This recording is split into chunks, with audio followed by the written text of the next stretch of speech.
everyone, Hi, and everyone. welcome to Stripflix and Chill number 4. If I could get some love from the chat to see if everyone can hear us, we're gonna try this new thing where we check our audio before we start talking too much. Can anyone out there hear us? We'll see if we Can everyone hear? see if they. Do we all sound okay? Let's find out. It's a little Oh, bit Kevin says yes. All right, welcome, Kevin. Cool. I can't get rid of the chat. The chat, the When I oh when I click on S and C, oh, it go takes to me that just to the thing up chat. at the top. The or no, go to click I on the did thing what that I did says before. 3 members, Jeff, Rowe, and click on that. Do you see it in the little direct messages? Try that. Okay. Or no, that's a little. It's right below the thing that says home. There's a little yellow Right. thing. Yeah, I'm on that, but the chat is there too. Let me. I got it. Okay, you good to go? I have to Okay. hide the chat. Yeah, I'm good. All right, we're all set. Welcome everybody. Thanks for spending your Saturday night with us. We're gonna draw. As you can see here, I got a page from our graphic novel One More Year. I'm Megan. We have another Megan, I'm and Megan too. Hi. and I'm Megan also. we have our third Megan of the night. For anyone who doesn't know this legend, he is Jeff Landesman, and he's a pretty legendary person in LA Ultimate and Ultimate in general. So we're gonna just hang out with him tonight. We're gonna talk about a bunch of stuff like Ultimate Peace. We're gonna talk about some Braineaters stuff. We're gonna talk about having the ultimate family, among other things, and anything else you wanna talk about. We're here for you. But yeah, in the meantime, I'm gonna be drawing while all of this is happening, and we got a So, page. What's that, Ro? oh no, that's all right. That's all right. Sorry, we got a lag. It's all right. Uh huh. Yeah, and oh look, we've already got people in the chat being like, "Oh, is your son Danny? He's already more famous than you, Jeff." And he has been for years now. Yeah. Yes, he is my son. Yes. The apprentice has become the master, it sounds like. Yes. All right, so we're Yes. just checking out a little page from our comic, One More Year here. That's what I'm going to be drawing. Tonight, one of the reasons we wanted to have Jeff on is that he knows this, but just so now this is the first time we're actually talking about it, the three of us together. We have a character in our comic who is based off of Jeff that we call him Ro's favorite name ever in a comic. I'm not gonna spoil it quite yet. No, You're not we gonna can't. We can't can't. even sit on it. All right, then Oh, we'll wait. I'm not gonna. All right, I'm well not then. gonna front load the quality content in All this right, live well stream. then, fine. I'm gonna No hide the way. speech bubbles and just say that we have a character based on Jeff more in spirit than in actual looks, but we got him and we're gonna be drawing him. This is a image of some of the gameplay from our comic here too. We have our character based on Jeff, who's got the disc. He's gonna wind up and throw this sweet backhand to the end zone to one of our other characters, the cousin twins, and the team's gonna be celebrating because that's gonna be the game-winning throw here. And then we got some drama down at the bottom between Clinton, Kate, and Modulus. So this is the page we're drawing tonight. A lot of fun ultimate to be had, and I'm gonna start drawing. In the meantime, y'all can uh, y'all can start talking. I'm gonna start drawing. Nice. Sound good? So yeah. For everyone just joining us, welcome. We're so glad you're here. If you want to talk to us in the chat, we love when people talk to us in the chat. We're Contested Strip. We're Megan and Megan. We have a special guest tonight who I'm gonna reintroduce in just a second for everyone just joining us. This is our fourth live drawing that we've done. So the point of this is we figure since there is no ultimate right now, you can do the next best thing, which is watch people draw ultimate. So that's what you're going to be seeing. If you're new to comics, or if you're new to our live streams, what you're seeing right now is called line art. So Bacon's gonna be basically doing like kind of the hard black lines that you see on a comics page. If that interests you, or you want to know more about how comics work, you could just ask us. But we think it's fun to watch. It's pretty chill and calming. If everyone's mellowed out right now on a Saturday night, I hope you enjoy it. Yeah. Anyway, yeah. So oh yeah, it's requested that we pour one out for LeiOut tonight, which I think is really appropriate. So if anyone wants to start pouring one out, you know, please go ahead. We encourage you to really put the chill in Yep. in our event tonight. We all looks like so we all anyway, have a tasty beverage. Also, I want to add, Ro, that Sure. I think one of our goals is to do a LeiOut special. Obviously, not this week, but maybe not next week, but the weekend when LeiOut would normally be LeiOut/throwback. I think we want to. Oh, yeah. We will have a special live stream. Maybe we'll have some. If anyone has any heroes of LeiOut or Beach Ultimate that they want us to bring on the live stream, please. Or if you are a hero of LeiOut or Beach Ultimate and you want to be on the live stream, add us. So I actually take it back. No one is allowed to pour one out for LeiOut tonight. It's not time yet. Yeah. Put it back. If you poured it out already, put it back. Put it back. Wait till next week. Yeah, next live stream we'll do a LeiOut spectacular, like again LeiOut throwback spectacular. Okay. So yeah, I'm gonna introduce our special guest tonight. This is our theme. Our theme is Jeff Landesman. This is our special guest, Jeff Landesman. So Jeff is not just an LA Ultimate legend, but like an Ultimate in general legend. We have a few really cool things to talk to him about tonight, but I guess first, Jeff, do you want to like introduce yourself and tell us how you started playing Ultimate originally?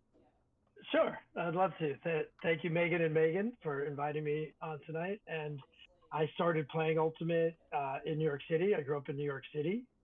I went to high school in New York City, and I was a soccer player my whole life. And I started playing Ultimate when I was a junior in high school with my good friend and Hall of Famer Andy Bornstein, who started me playing Ultimate. We had been good friends and played lots of sports together all through our lives.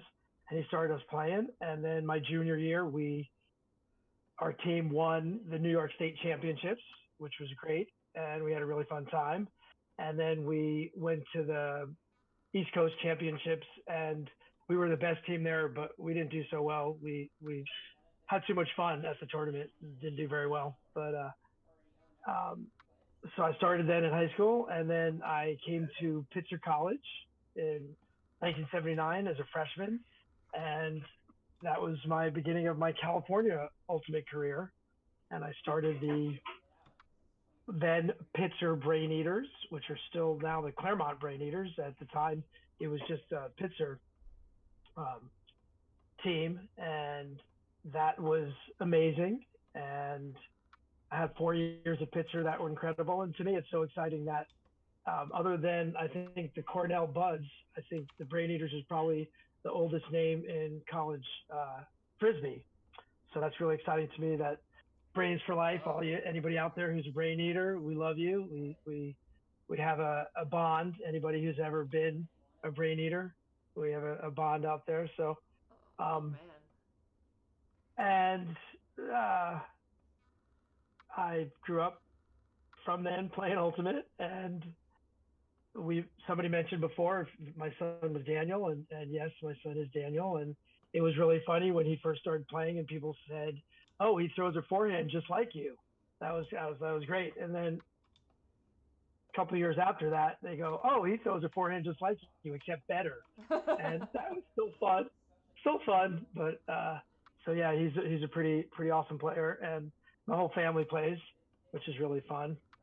And do y'all want to hear about the Braineaters and how we got the name? Yeah. I don't know anything about the Braineaters really, other than So when I came to school in 1979 as a freshman, I had been playing for a year and a half since my junior year, and I was recruited to play soccer at Claremont College's Pomona Pitzer team. And I had no desire to play soccer. Once I got to school, all I wanted to do was play Frisbee every day, all the time. And some other freshmen with me had played Frisbee football or some form of Frisbee, but never really played Ultimate. So I taught them the rules, and we had our first big game against USC. Like we need a name. So we were going through all these ideas, and Pitzer Ultimate Frisbee, Puff, was one of the ideas. Like, that is so weak. We have to come up with something better. So the Thursday night before our first game against USC, we were all watching the Twilight Zone late at night, 12 o'clock Twilight Zone, and about to go to bed. And my friend was like, should we go to bed or should we take these? So we took those instead of going to bed, and we were up all night, and we were all around the campus. And if you've ever been to Pitzer's campus, the mounds are these hills all over. And at one point, I saw two of my friends. There was four of us there: Dave Long, Thomas Johnson, and Bob Morrissey. And I saw them throwing the disc inside McConnell, which has huge, like 40-foot high windows. And one of them missed it, and it hit the window, and the window started rattling. And I was like, whoa, that was really cool. And they picked it up, and they started throwing it against the window. They thought it was pretty cool. One of the reasons we were staying up is at 5 o'clock in the morning, there was on KTLA's All Night Movies was The Braineater was coming on. And we got to watch that movie. It sounds great. Needless to say, we missed the movie at about 5:30, 6 o'clock. We were sitting on top of the geodesic dome at Pitzer. And we're like, oh, we missed the movie. And then it was like all four of us at once just looked at each other and said, that's it. The Pitzer Braineaters. So that's how we got the name. And then we beat USC in our first game. And that was pretty amazing because certainly no Claremont team had ever beaten the USC team in any sport. We beat USC, and then the next weekend we went down to play the Irvine Mud Sharks, and they were a club team, and they beat us 40-20. What? I don't know how we played to 40 points, but we scored 20 points, but they scored 40. Wow. And after the game, Rich Lee, the Mud Shark himself, who had gone to school back east with the Mud Sharks back east, asked me and my buddy Thomas if we wanted to go to Cal State. And so I went to Cal State that next weekend, and I got to play in 1979 Cal State against the Berkeley Circus with their painted faces, and they killed us, but it was amazing. They were an amazing, spirited, wonderful team, and I just said, I'm in the right place. I came to California because I didn't want to stop playing in the winter. I wanted to keep playing all year long, and the Braineaters have ruled since then. So, oh my God, it's been pretty amazing. What an incredible story, and it always warms my heart to hear USC loses at anything. So that's also really nice. I mean, I think if we have any Braineaters or USC people in the chat right now, I think we need to hear them weigh in on that account one way or another. Yeah. Where's Braineaters Nation? They should all be here tonight. Yeah. Brains for life. Yeah. Well, regardless, we'll make sure that they see this stream one way or another. Jeff, I sense you feel this way too, but like in my opinion, watching like random cable movies late at night is like, to me at least, a really important part of the Ultimate experience. Like, I don't know why, but when I think back on like my favorite memories with my teams, it's always like in hotel rooms, like watching like whatever happens to be on TNT or like whatever. It's very important. It's an important part of. It is. Yeah. And it's funny, but to this day, I have not watched The Braineater. I've never watched the movie. I know that Stephen King had it listed in one of his nonfiction books as one of the worst the bottom 10 horror movies ever made. So I never watched it though. But one of these days, I guess I'll have to. It was fun because in my senior year, because I just love my team and I always watched out for them. But in my senior year in 1982, they just weren't serious enough for me. And I was like, guys, if you want to get serious, because you have to remember, or no, I need to tell you that at this time there was no college series, so we did not play college ultimate. We played against whoever we could play against, and so we always played in the fall series. We always played at sectionals, hopefully made it to regionals, and of course no farther than that. But in 1982, I was asked to play with the Irvine Mud Sharks, who I had a nice relationship with all those years. We had played against them. And I said to my team, I said, are you guys going to be serious this year? And they're like, no, not really. We really don't want to. So me and two other buddies, Thomas Johnson and Tim Rand, played with the Mud Sharks in sectionals and at regionals. And we had been spanked all year long by the Santa Barbara Condors, who had won 1981 Nationals. They were the best team in the country by far. In 82, they were the best team in the country by far again. They had all these 6'5" stud defensive players. And we put this team together. We got crushed by them every time we played them. But something weird happened at regionals. We played them in the quarterfinals, and it's the last time that what was the UPA, and now is USAU, would have a single elimination quarterfinals. They had killed everybody. We had lost to Berkeley Circus.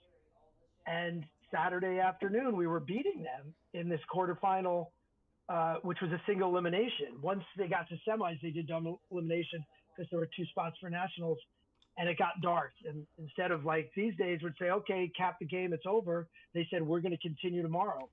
So Sunday morning, I was planning on going back to college. This was down in Irvine, and I was planning on going back to Claremont because we knew it would be out by then. We stayed at a guy's house. We all stayed up late. We're like, we can do this. We can beat these guys. And the next day we beat them. We finished and we beat them. And every single one of them had their tickets to, I think it was Houston where Nationals was. They all had their tickets, and they couldn't believe that they got eliminated by us. They had spanked us so many times.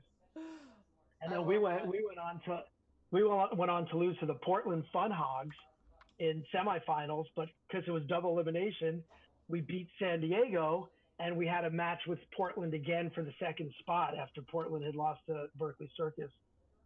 Sunday was over though, so they were like, "Oh, we beat you guys, we get to go," and the tournament director was like, "No, that's not how it works. You have to play them.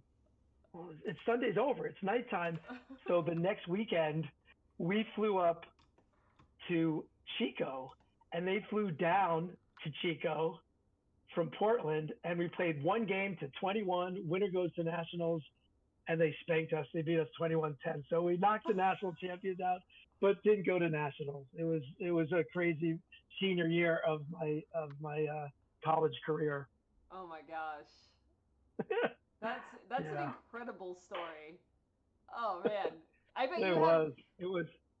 How many of these do you have? Because, okay, I was trying to do some math, but that's not my strong suit. So you were playing in 82. How many years have you been playing this sport?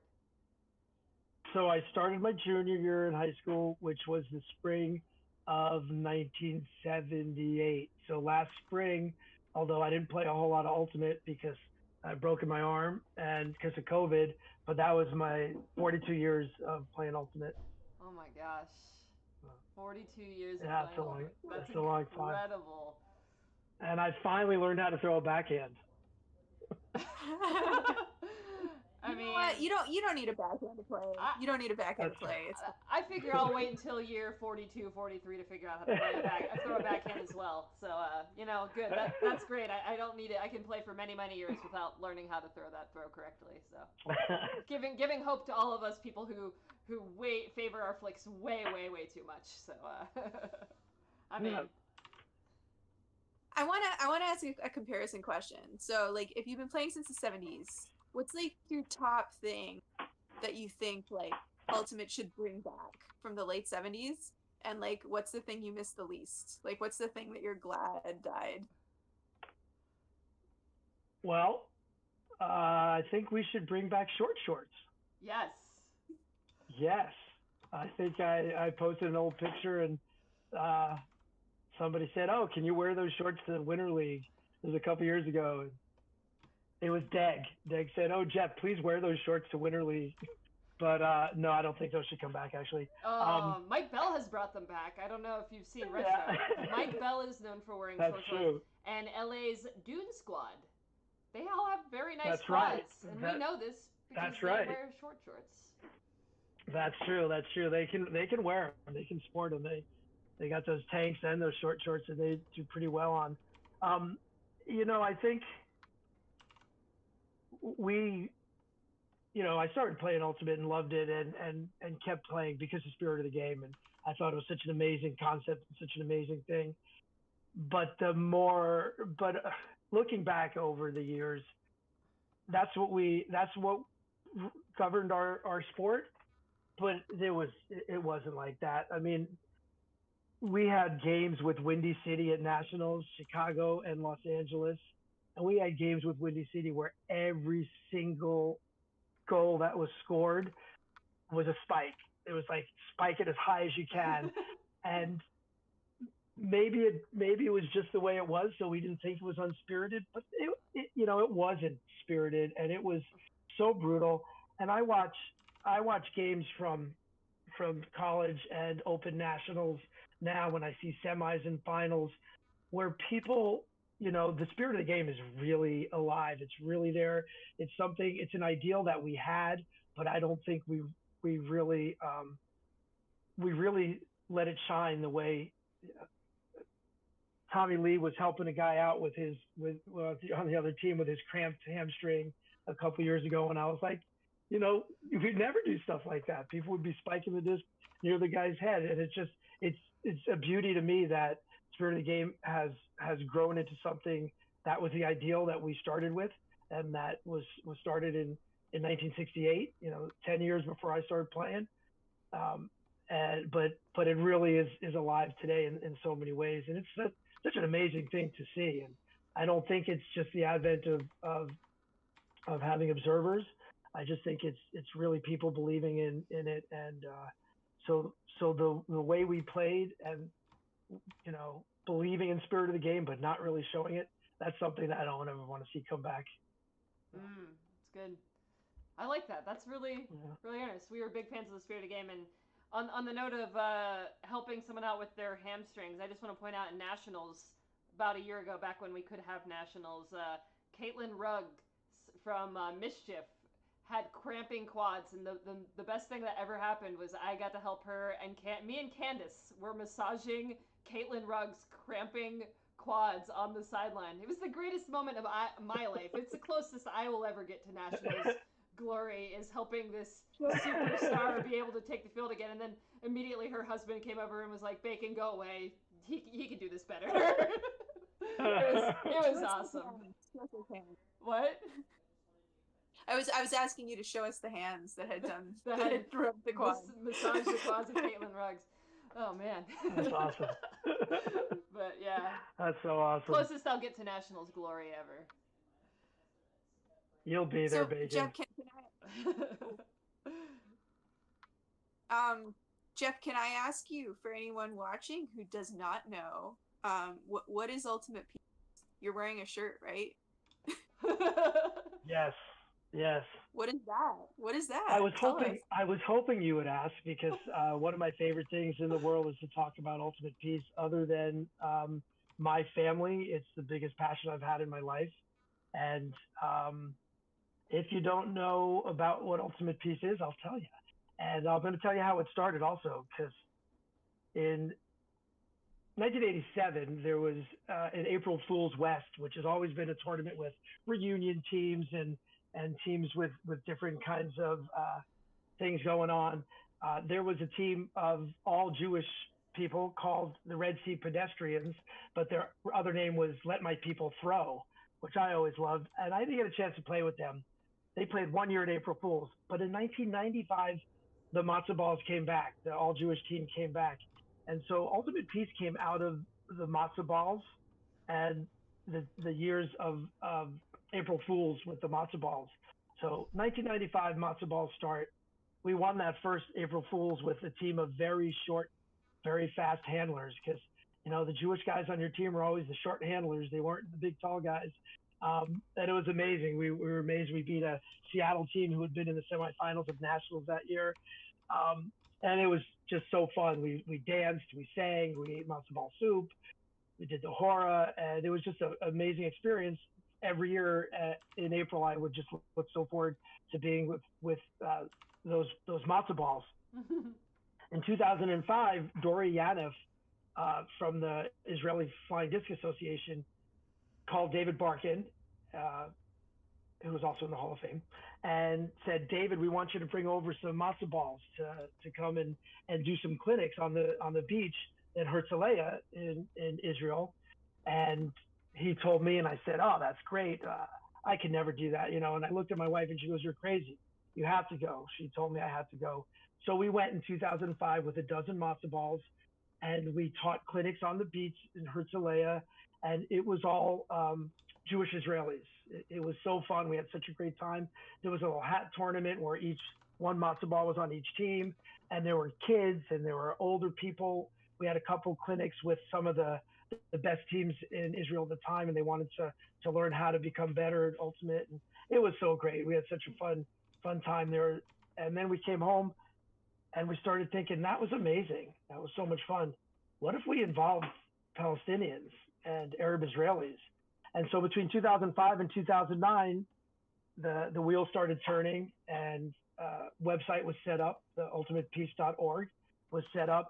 And in 2009, we went back to Israel on grass in Heidekon Park in Tel Aviv, and we did the same thing. We did for Jewish Israelis, we did some clinics on the grass, but we had one day and we called it Ultimate Peace, and we had kids bust in from communities all over the Middle East, and they were from Arab Israeli communities, and they were from Jewish Israeli communities, and they were from Palestinian communities from the West Bank. And we had one day, and it was amazing. It was so, I remember the buses leaving and just having a tear in my eye saying, that was one of the most incredible things I've ever done. And then we went on some village visits after that the next day, and we got to, I got to go to Bat Sohor in the West Bank and teach some more Ultimate there. It was just spectacular. Fast forward a year later, we had our first camp. So in 2010, we started Ultimate Peace Camp. It was a week-long camp in the Middle East, and we had those three groups come and spend time with us, and they were living together, they were rooming together. There were kids that were Arab Israeli and Palestinian and Jewish Israelis that never would have even met each other, but they were living in the same dorm rooms together. And 2010 was amazing. My daughter was 16 and she came with me, my oldest daughter, Catherine, and it's grown in the past 10 years from that. We had our 10-year anniversary in 2019, and we have 2 camps every year. We have a camp that is still summer camp for newer players, and we've started training camps for players who've been playing a little longer. And the most wonderful thing the two most wonderful things that have grown out of Ultimate Peace is our year-round program. So when we leave, because we come for the summer, but when we leave, there's a year-round program where there's coaches from all around the world, from the Middle East and from the United States and from Europe, and they live there and they continue the year-round program going. And the culmination every year of the year-round program is coming to UP camp and being able to be involved in UP camp, and that's amazing. And then the other thing is, it started as the CIT, a coach and training program for 13, 14-year-olds, and they are in the program, and it got to a point where some of them didn't want to be coaches, but they wanted to be in the program. So it changed to the leadership in training program, the LIT program. And some of you out there have probably seen, they've come to the United States and done speeches and talks and played games and brought UP to the United States so people could know what it's all about. And that leadership and training program has been absolutely amazing. The ones in the Middle East spend 3 years, and after their 3rd year, they graduate. And we've had people, kids who I taught and coached the first year in 2009 and 2010, who have gone on to become coaches and become leaders and become, we sit back and they run the program these days. And that's been amazing. And then some of them have left Ultimate Peace and gone around the world and brought the spirit of the game and Ultimate Peace around the world. And it's just, to me, it warms my heart to see what kind of an outreach Ultimate Peace has given. And of course, last summer was so sad. It was our first summer where we didn't have camp, and it was really hard for everybody, and the year-round program had to be halted. So at this point, the main thing that we're working on is over in the Middle East, training some of those younger kids to become coaches, to become ultimate coaches, so that they can continue bringing ultimate peace to their communities and throughout the world.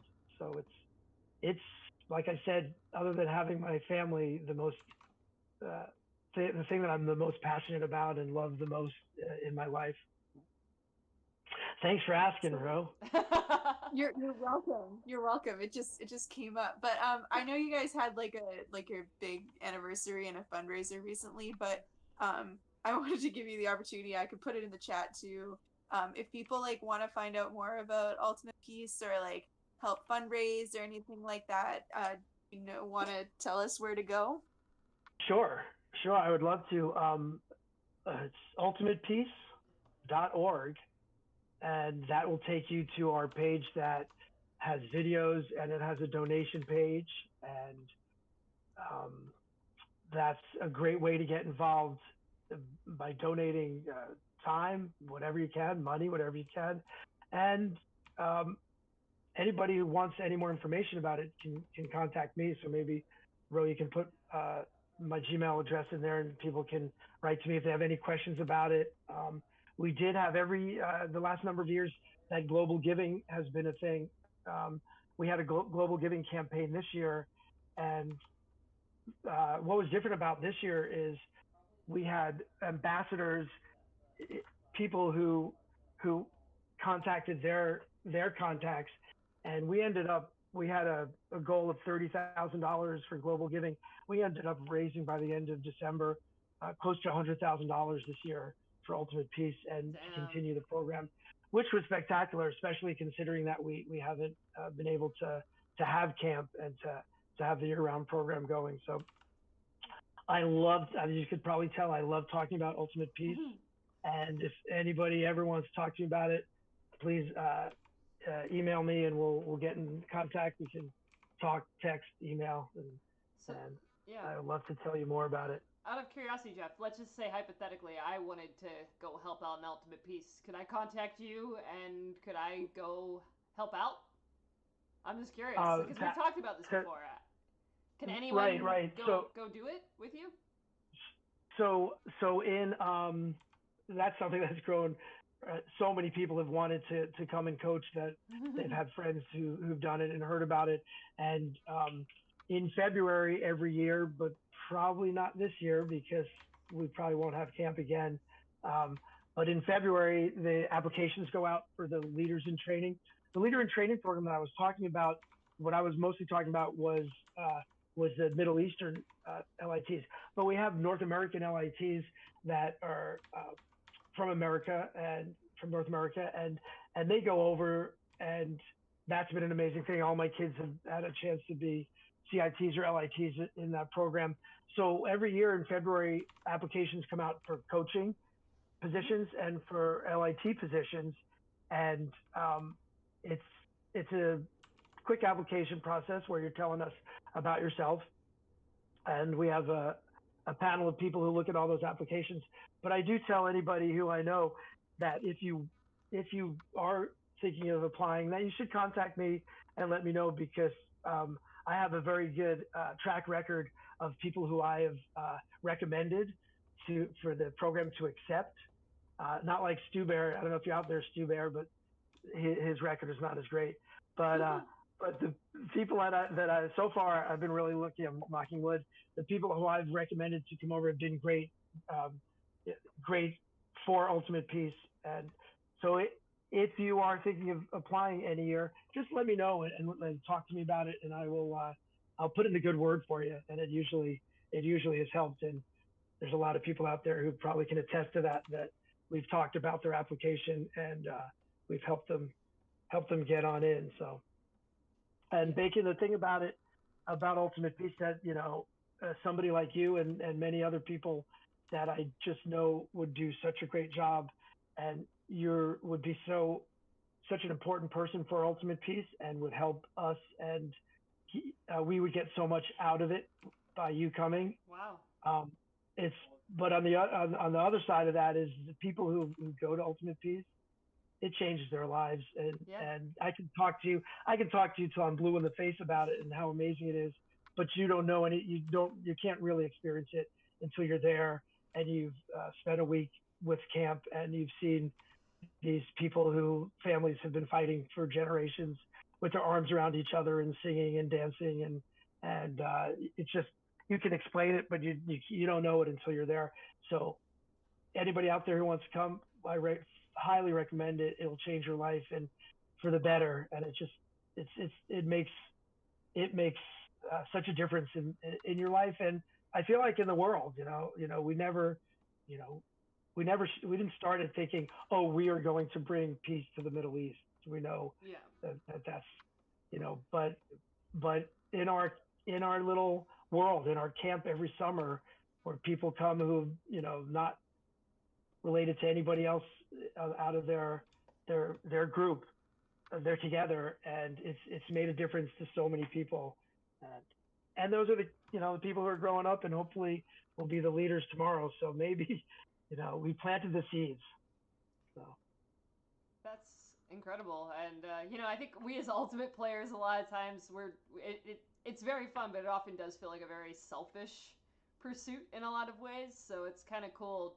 Wow, I can play this sport and actually make a difference for some kids, and also, like you're saying, you learn a lot. We get to really step outside of our bubbles and, see the world from a different perspective. So, that is so incredibly cool. I've admired you for so many years for doing that, for what you do with Ultimate Peace. It's super cool. I have an Ultimate Peace headband. I should have worn it tonight. I didn't. I went with my tie-dye and retro look instead. Excellent.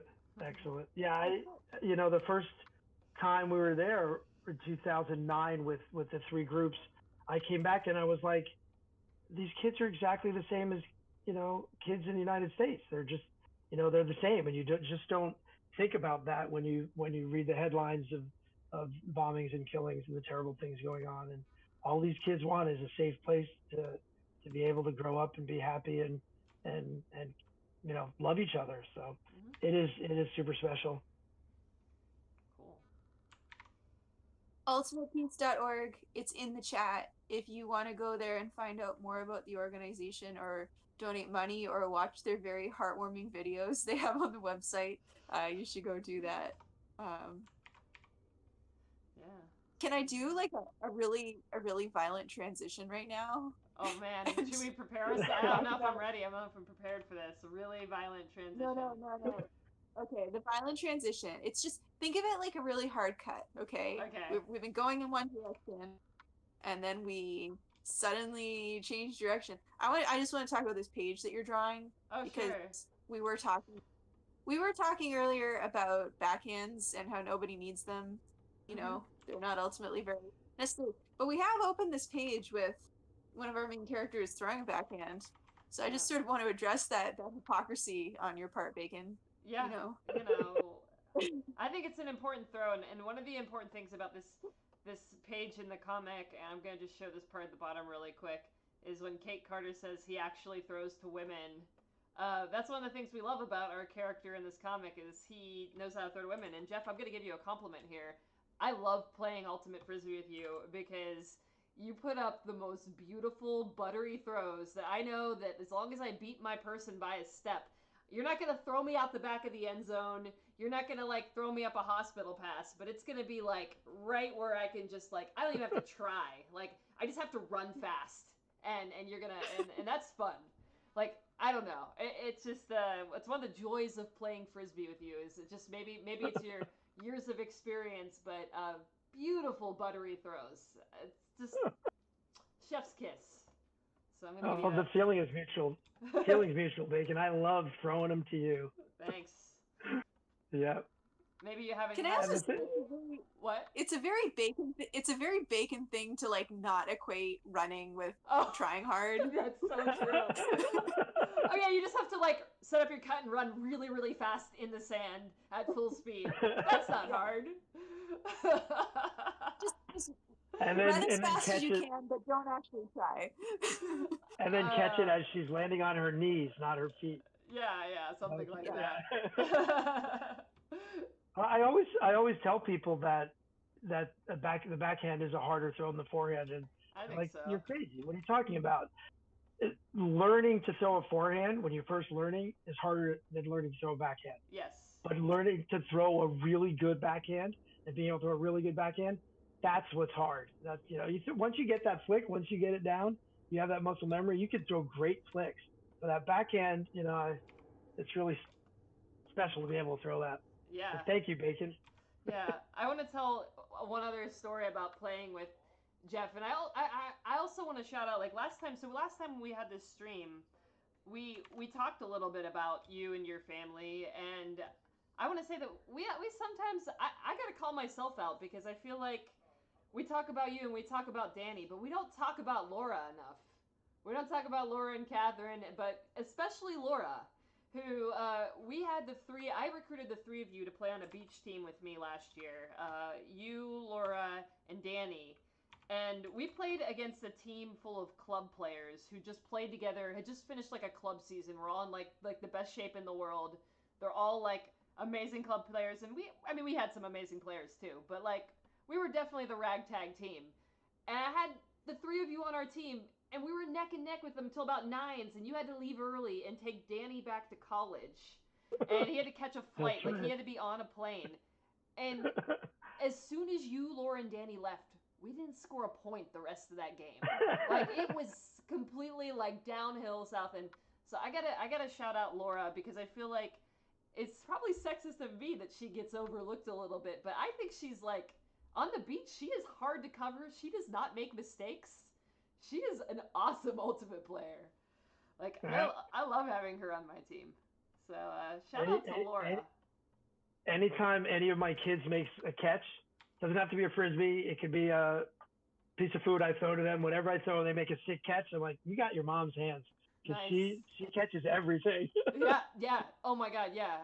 There's been times where I've like laid out in front of her, like thought I got a piece of the disc. I come up with a face full of sand, and I turn around and Laura's just standing there with the disc. I'm like, damn it, how did she catch that?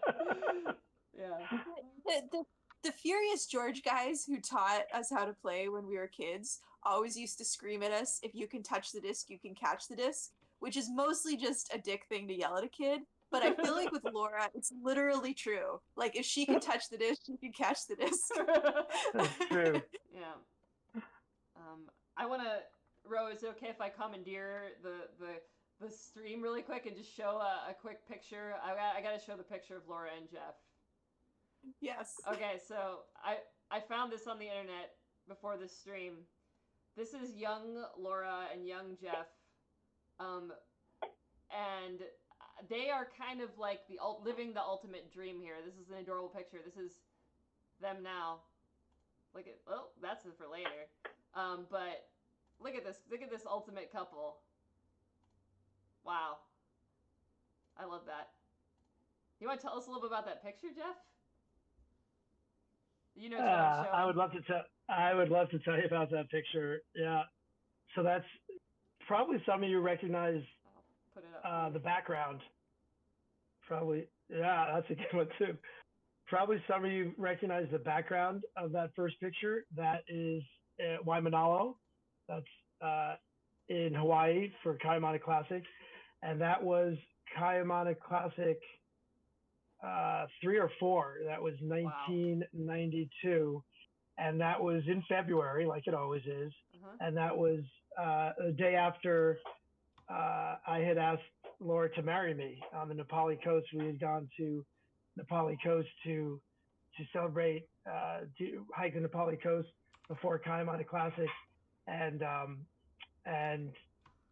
I asked her to marry me on the Nepali coast. And that was the next day at Waimanalo at the Kaimana Classic. So I like that picture. Thanks for finding that. Yeah. That's a good one. It's a good one. It's kind of interesting that the three of us are all married to ultimate players. We've all done it. Whatever that means. We all did it. So, wait. So did you guys meet playing ultimate, or did the ultimate come? Did Laura play after, or how did you two meet? So that's an excellent question. So we both went to Pitzer. We both were at Pitzer. Laura was a freshman in my senior year, but we didn't really meet then. She played bass in a guitar in a band, an all girls band. So Oh my God. talk about how awesome she is. Yeah, she played bass. And so I kind of met her, didn't really know her. And then it was a couple years later, 1990 Winter League, and I had a team that had a lot of people from the Claremont colleges, and like most of the time in those days, we were lacking of women. It's like, oh, she had started playing with the best team name ever, Disc and Jane. I always loved that name. She played with Disc and Jane with Kelly Johnson, and Kelly had introduced us, and I knew she went to Claremont. And so the first night of Winter League, I was like, oh, I went over to Balboa where she was playing because we were over at Chelsea, and I said, hey, we really need women. Can you come and play with us? We only have one woman. Oh, yeah, sure. So she had banded her UCLA friends that she was going to play with and came and played with us. And I had my dog, Jackero, at the time. And the next Winter League game, she brought a lamb bone for my dog, Jackero. And so that was it. That's, I always say the way to a man's heart is to his dog's stomach.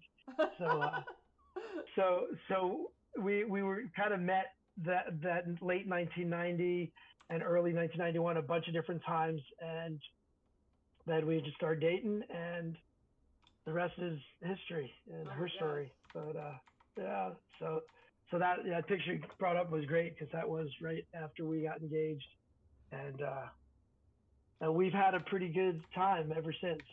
We've raised 3 awesome children, and we're pretty happy about everything. So yeah, and all 3, at least to some extent, play Ultimate too. They weren't just like, oh gosh, our parents play this embarrassing sport, we're gonna go join the debate team or play like baseball. Well, and my oldest Catherine, I always feared she would hate Ultimate because she was the youngest, and she was dragged every weekend out to Ultimate and sat on a blanket while we were playing and ate the dog's food or whatever was happening. And she, when she got old enough to not go to Ultimate, she didn't. And she didn't seem to like Ultimate too much.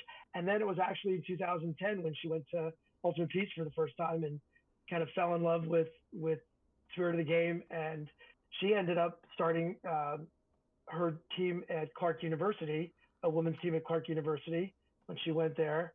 And then my daughter Jessie, she always prides herself on being the one Landesman who doesn't play Ultimate, but she's awesome when she does play.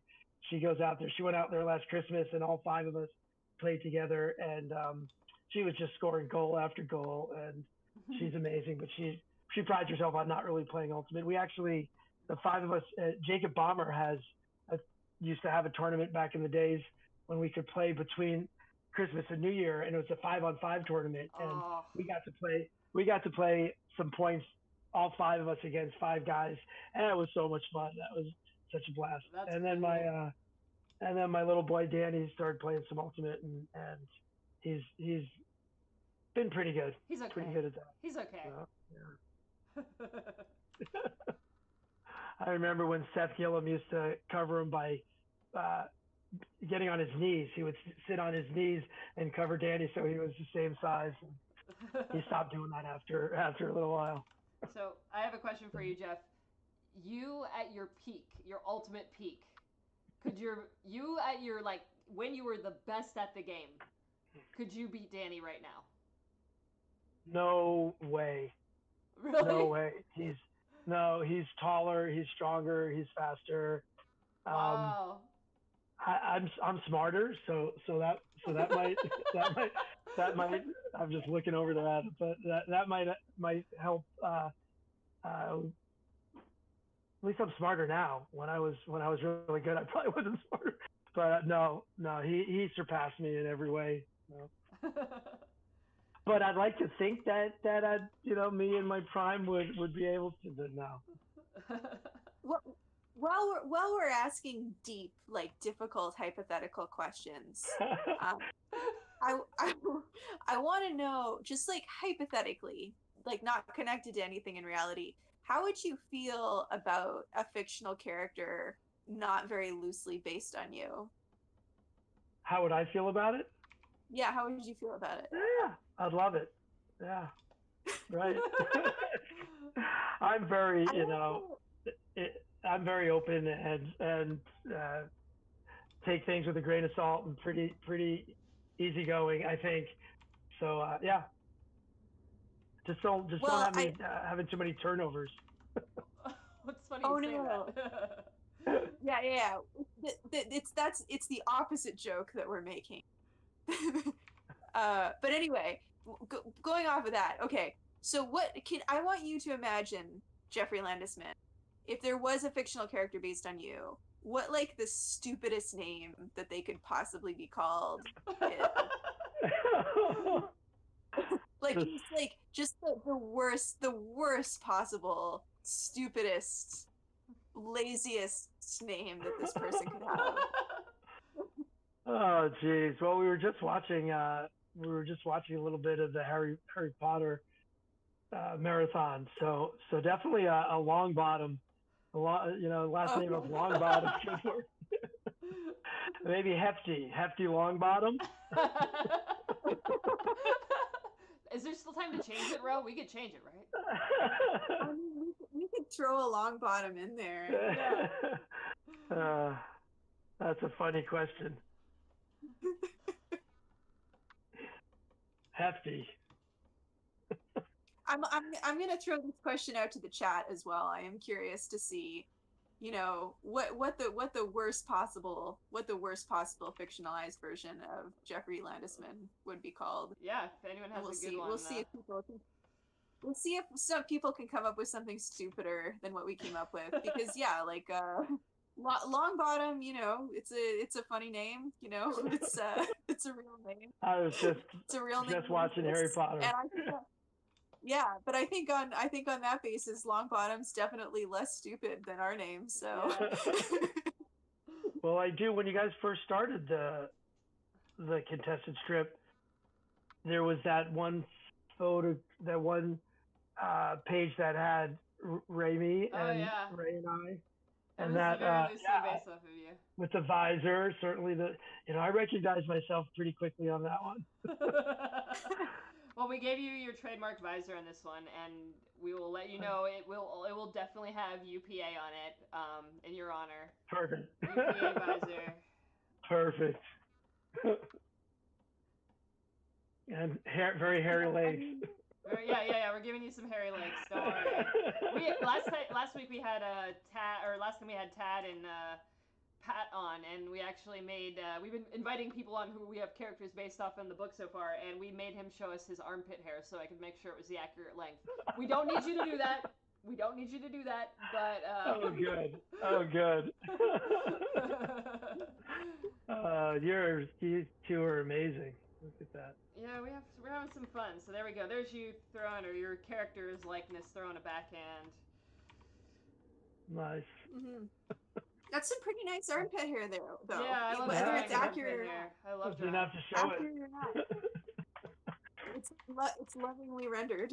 Lovingly rendered. Yes. Oh, wonderful. Yep. So you're gonna. Oh yeah, Kevin. Kevin already knows. He's been paying attention. Kevin.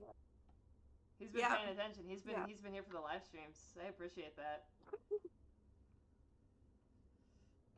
So you want to reveal? Do you have a plan to reveal the name? Okay. Wow, I'm trying to think. I don't really have a plan. I feel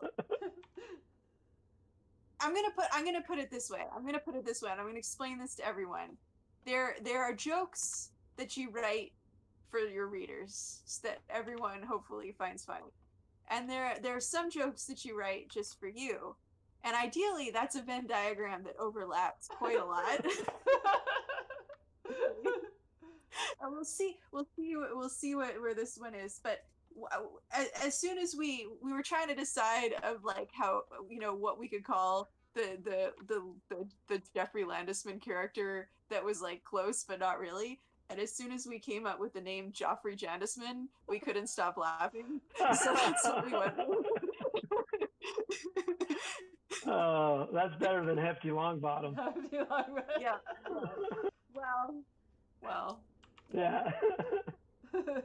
I didn't have much time to think about it. Though. Yeah, it took us months to come up with that, so Yeah. a lot of. But it's yeah. Once perfection lands in your lap, you can't turn perfection away.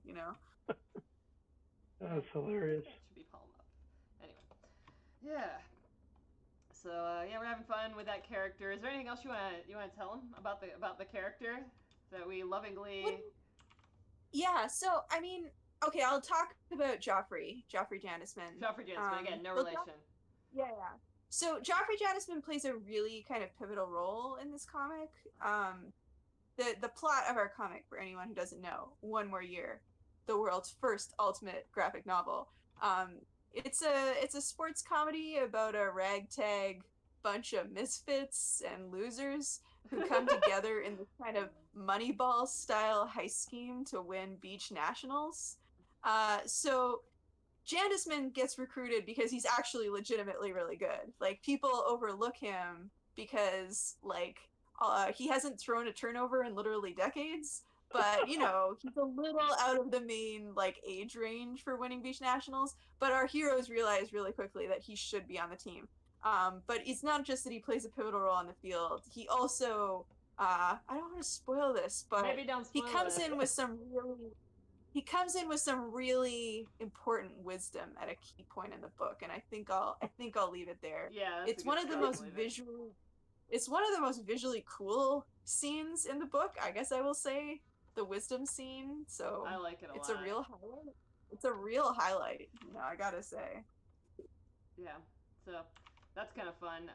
Maybe I can show a little bit of concept art for that. What do you think, Ro? Do you think it would be okay to do that, or should we keep it spoiler free? We've already posted on our social media, so I don't think it's a.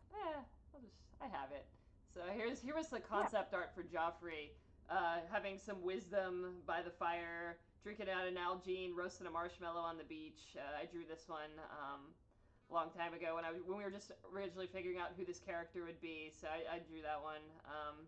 It's got a little pipe. I don't know if you smoke weed, Jeff, but it's legal here in California, so it's fine. So yeah, that was my first real drawing of Joffrey when I was thinking about him and him, being the wise, Joffrey the Wise. So yeah. I might have done that once or twice in my life. Okay. Pretty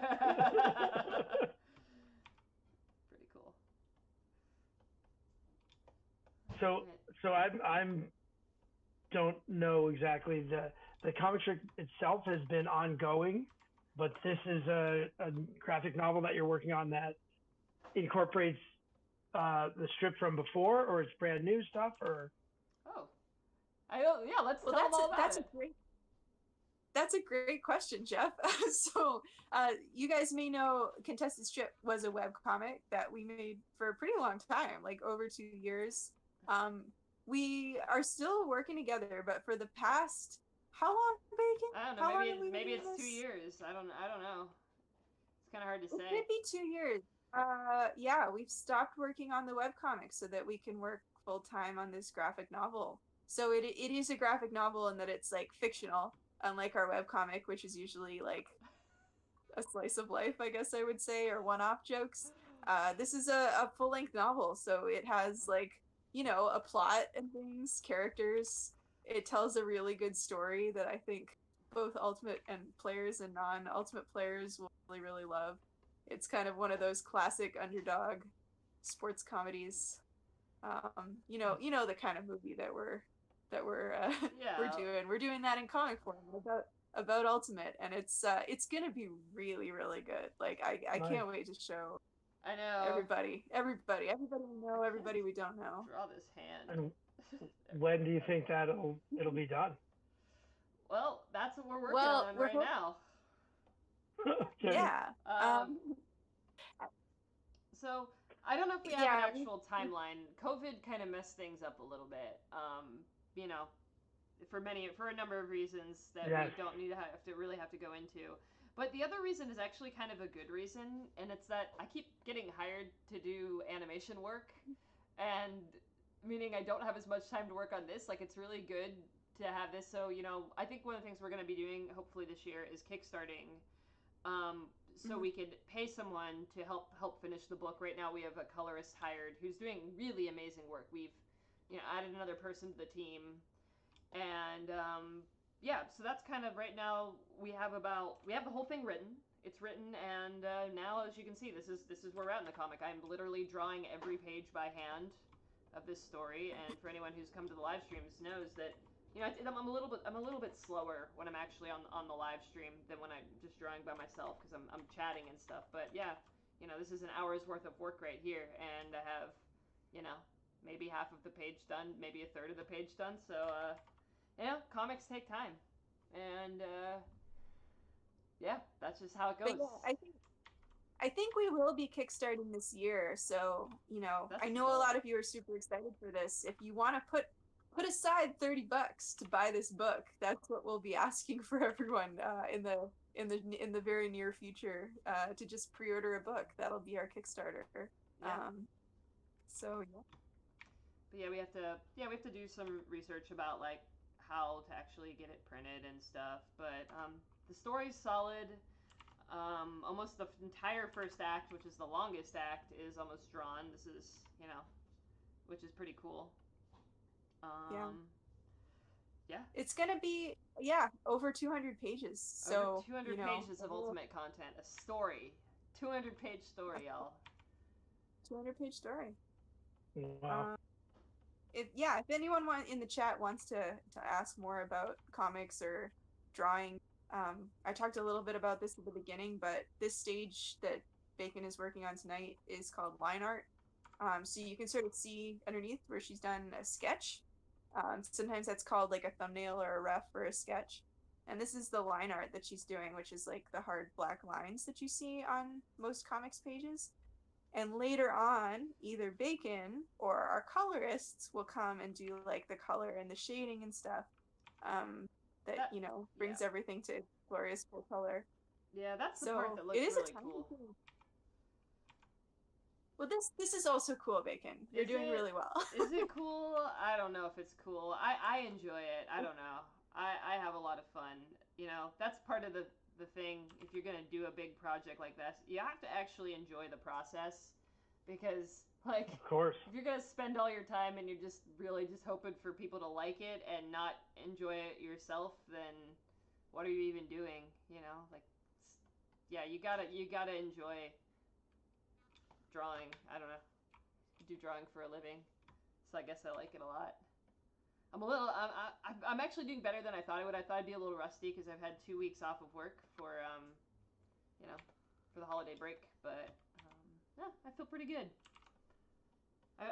This is a good page of ultimate action too. I was gonna throw it over to our special guest Jeff with his decades of ultimate wisdom. If he sees any interesting like ultimate action on this page, he would like to comment on or critique. Or heckle, nice. Whatever. Or heckle. That's what we're here for. It's just some. I wanted to ask real quick.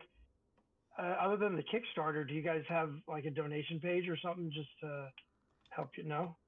You're just gonna do the Kickstarter? Not yet. I mean, I think one of the things is I think we want to make sure we have we probably should, but I think one of the things is that we want to make sure when we want more of a timeline before we do the Kickstarter, when we like know, okay, this is when the book's going to be done, and right now that's still like a little bit more up in the air. I keep having so many jobs. Yeah. Bacon does have too many jobs. She's too talented as an animator. It was a humble brag. Please talk about how awesome I am.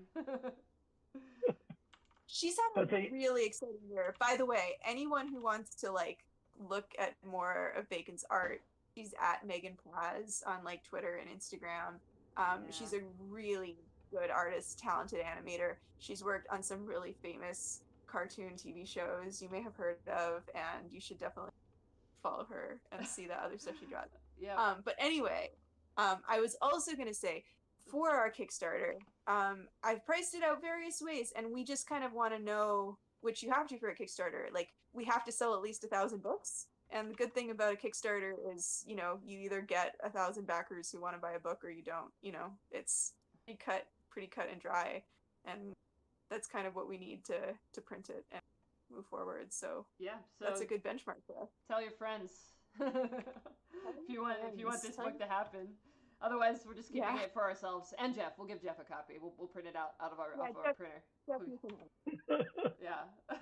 Or we'll splice together his scenes only into the Joffrey cut. Yeah. There you go. Release the Joffrey cut. Yeah. But your contested strip, the comic strip, doesn't have any donation page or anything like that. Not yet. Maybe we should. We do not. You should. I would give you guys money. Yeah. Oh, I would love to give you guys money. Oh man, thanks. Yeah. Oh, looks like Tex is in the live stream. Hey Tex, glad you could make it. Tex is in Austin. One of my hot lava teammates. You know what? Actually, Tex was going to be on my Beach Nationals Masters team this year. We were going to go as, well, I don't want to spoil our name just yet because it's a really good pun, but our normal team is Point Break, and we had a really great Masters team name.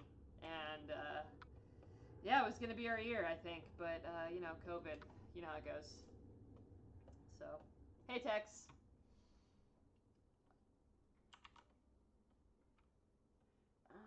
Keep drawing. Speaking of shorts, those are pretty good. They're pretty good. They might be too short. I don't know, Jeff. Maybe you're uncomfortable with those. I don't want to make anyone uncomfortable. That's all good. I always forget Joffrey's hands are a little bit square. I draw his hands a little bit more square than everybody else's. Why is that? I don't know. It just seems like right for his character design. I have square hands. Yeah. Oh, you do? Kevin Scannell is the one who wrote that he went I'm just looking at the chat, that he went to Ultimate Camp with Danny when they were 10 years old in Denver. Oh, how cool. Are they the same? Are Kevin and Danny the same age? I'm not sure. I don't know. Is he still out there? I don't know if he's still out there. Daniel will be 20 in a month. Oh my god, he can't even drink? So, wait, is oh, he doesn't. Is turning 21 going to make Danny a better or worse Ultimate player? What do you think? I don't know. I think he's over the hill already. Don't tell him I said that, though. Yeah.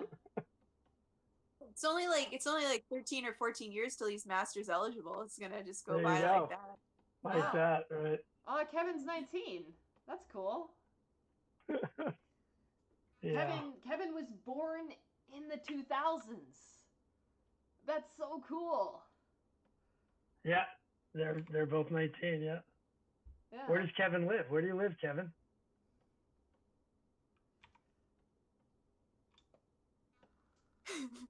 There's a lag. Kevin's gonna tell us. He's gonna tell us. Yeah, he'll tell us in a There's bit. a few seconds lag. I don't know how long the lag is actually. I think it's probably like 15 seconds, 10 seconds.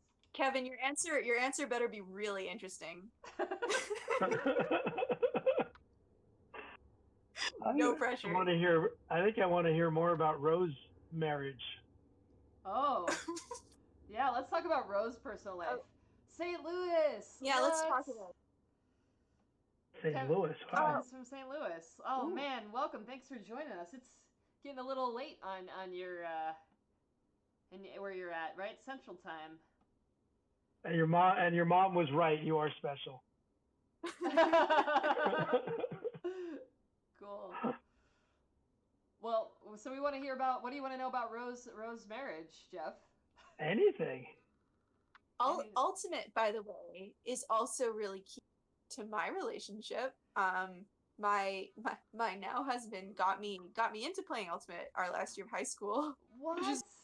Back in 2003. Yeah, no, our last year of high school, him and a couple of friends, they started a team in our last year in the spring, late in the spring, and they needed more girls. Seems like to be a really common story. And I finished all my sports for the year, and they were like, "Hey, you can run."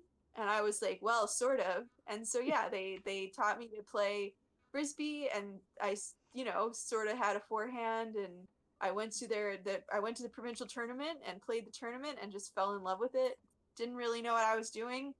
You know, we got there, and like I think in our first game, some team threw zone against us, and it was like mind blowing. We had no idea what was going on. It was great. It was amazing. But yeah, I really enjoyed it. And in when I went to college, I was considering joining the rugby team, but like at the sports fair, the ultimate team like took me aside, and they're like, "Oh, you have a forehand," and they made me feel like really hot shit. So I played ultimate instead. I could have seen you going the rugby route. I feel like that's on brand for you. Like that would have worked for you as well. Yeah, well, everyone said I would be really good at rugby, so I was gonna give it a try, but I got talked out of it, and I don't know. Yeah, I don't know how true this was. I don't want to slander my school's rugby team or anything, who seemed like perfectly nice people, but yeah, the ultimate team was like, "Oh no, like they never win. We always win. You should come play with us." So nice. That sounded better to me. It was probably a lie. I'm not sure. I don't want to disparage a bunch of rugby players I never met, but they're gonna find you. So where was your high school, and where did you go to college?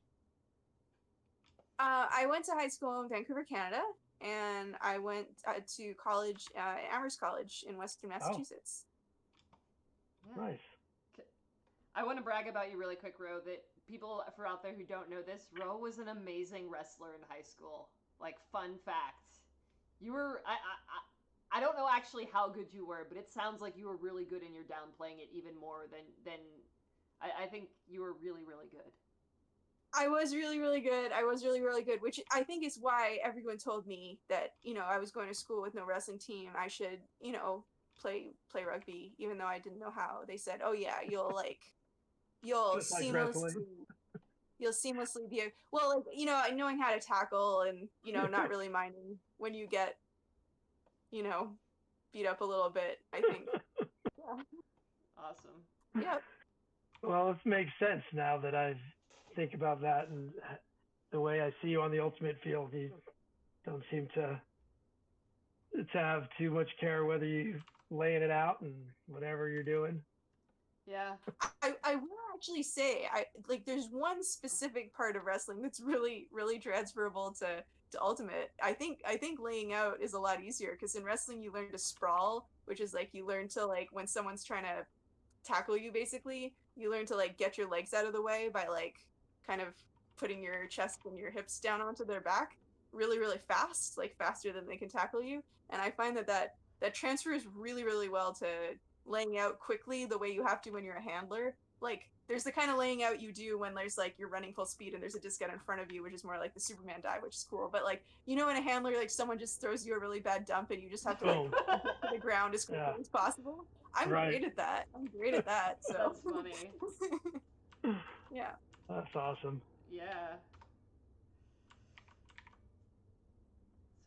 I didn't know that James was the one who got you into Ultimate.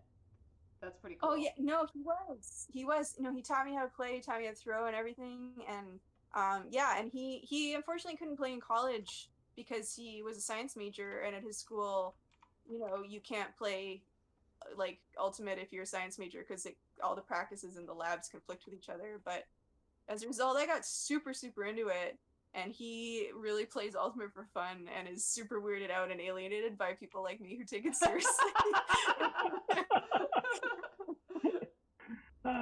Hilarious. But he's a really fun guy to play with, because he's really, really tall. And yeah, needless, I love playing beach with him, because I like throwing hammers, and he can just like stand at the back of the end zone and catch whatever I throw. It's great. Yeah. Nice. That's awesome. He created a monster. Yep, he really did. Yeah. And where did he go to school? He went to Queen's University in Kingston, Ontario. Wow. And then how did you guys? They have a pretty okay Ultimate program there, from what I understand. But unfortunately, he didn't get to do it. And how did y'all end up in LA? I came for school, and James came and did law school there as well. So he's now a lawyer in LA. Huh. So Huh. we're Canadians, but we live there. We live there now. Mm-hmm. Yeah. And it's nice, as you know, year-round Ultimate is hard to pass up. It's hard to beat. That's right. Mm-hmm. Wow. Year-round Ultimate. Yeah, I'm still gonna encourage Jeff to heckle and critique the Ultimate action on this page.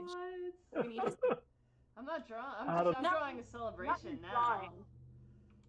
Oh, Not okay. your drawing, just the the action. The action. Well, it's Yeah. a pretty tough throw. It's an over-the-top backhand. Oh. You see in that chat, bro? Oh, hey, Laura. Laura's come to say hello. You're busy having your Yeah. Jeff's wife. Hey, I like your hair, Ro. So adorable. It's cute. Yeah. How can I make it? Okay, we're gonna do some lights. Oh, Okay. no. Everyone loves Laura. We love her. Yep. They love you, Laura. We love playing. I'll tell you all the playing amazing. Ultimate. You can watch later on and see all the amazing things that they were saying about you. Yeah. She's going to see some lights. Cool. Excellent. So I'm supposed to look at this page and critique it, huh? Sure. Yeah, maybe like give us a play-by-play. You know, like would you in real life attempt that throw, which, as Bacon points out, is like looks a little risky. You know, It's like an over-the-top, like a floaty backhand out to space. It's almost kind of. It looks like I don't know if it's a. I think it's an open side throw, but I'm not sure. yeah. I think That it's a- defender's trailing. That defender's trailing. No, you know what? It must be a break side throw because that defender would be on the other side. If it, like that's. I think that's. Isn't it forced back?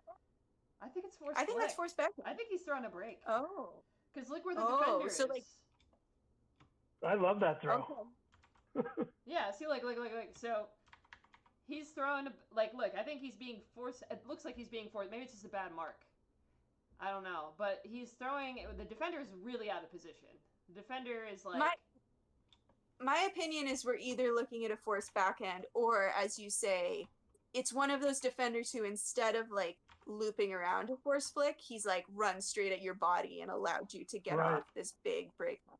Yeah. Right. I mean, in the second picture, it almost looks like he's straight up. Yeah, 'Cause maybe he's it's certainly straight up. not trying- Certainly not trying to stop the backhand. Yeah. I would throw that anytime. Yeah. What a mistake marking this guy straight up, really. what a strategic error. Yep. What is your favorite throw, Jeff? If you had to pick, like, what is your absolute favorite thing? Oh, I think it's the step around forehand, like when I'm being marked backhand, Yeah. but a break where I don't step through it, but I step back a little and just throw around because it's so hard to stop that. And I think that's always been one of my favorite throws. Just step around, get it around there. What about you two? Oh, man. I feel like I know yours, Ro. I want to guess. And you should guess mine. How about that? Great. Okay. Your favorite is your favorite's a flick huck to space. Absolutely. 100%. That's my favorite throw. That's Nailed it. Perfect. Like, couldn't have described it any better. Flick huck to space is the best. Do you know how I know? Because I throw it all the time. It's you have like well, it's not just that you throw it all the time. It's like you have a certain face that when you do it, that's different from your other face For when real? you do other things. Really? Is it just like my eyes get big and I just like have a big smile on my face? Yeah. Yeah, it's like this is what you've been waiting for. Like I have a tell. Damn it. I have to look really sad next time I throw it. it's not a tell. It's not like you do it. It's like as you do it. It's like you know. Okay.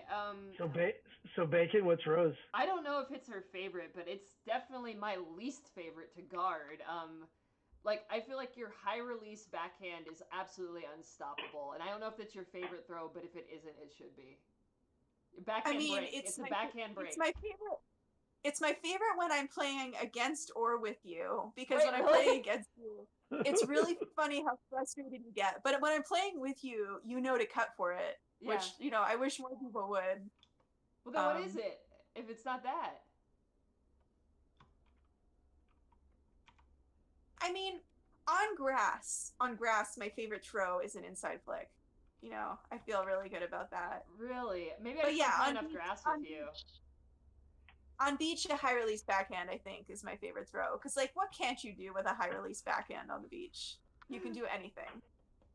It's so funny. Like it's like when Fulton Reed gets the puck in Mighty Ducks, and they're like, or no, and Les Tyler, and they're like, the shooter, stop him! And it's like, and like you release, like everyone will like jump like this, like as far as they can into your space, and it doesn't matter. Like there's nothing you can do to stop your high release backhand, so you have to force you backhand. Anytime you're on the field, I'm calling force backhand. You can force me backhand if you want, and I can still break with a high release backhand inside. So, you know, that's on beach. That's my favorite throw on beach. You can't stop it. Yeah. I think we need to talk about James some more, since he says that there's 100% too much discussion about him. I think we need to talk about him more. Let's make him really uncomfortable.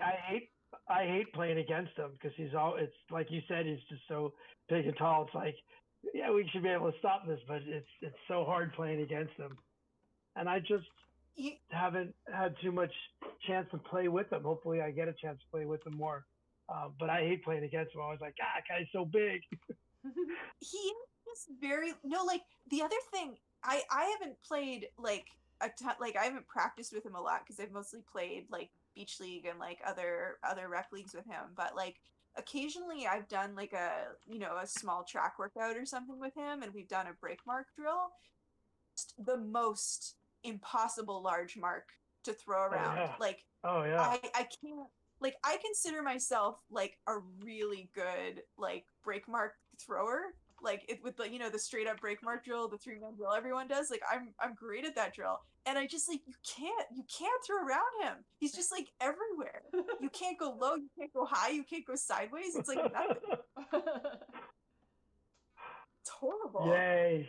I like talking. And I definitely can't throw my high release backhand. That just does not work. Oh, see, that's how you stop it. You have to be like 7 feet tall. Oh, I'm gonna work on that for 2021. But it's not just that he's like 6'4". He has like a 6'6" wingspan. Like it's just like Ape index. bizarre. Yeah. That's funny. That's awesome. Oh, you know what else we should talk about though? If we're going to talk about James, we need to talk about your Beach Ultimate team names, because I feel like he is very much involved with the name. Tell everyone about your Beach Ultimate team. We have a fall beach league here in LA. Yes. Okay, so Fall Beach League in LA is a really great league, as Jeff can tell you, as Megan can tell you. It's a real highlight of our year. We were very, very sad to miss it this year. But yeah, I think for over 10 years now, I want to say, I think since 2009 or 2010, our Fall Beach League every year has been named after a different Werner Herzog movie. And it's just fantastic. It's a really great tradition. We have some excellent jerseys. We're always just very confusing to every other team we play, which is kind of the vibe we're going for. And I don't know. I don't want to get into too many details because I feel like our mystique is part of what makes us successful. And by successful, I mean just very, very strange and kind of off-putting. So that's the vibe. That's awesome. That's the vibe. I'm really proud of it. I love my collection of Werner Herzog themed jerseys, and tell us some of those names. Okay, well, let's see. We've been Encounters at the End of the World. We've been Cobra Verde.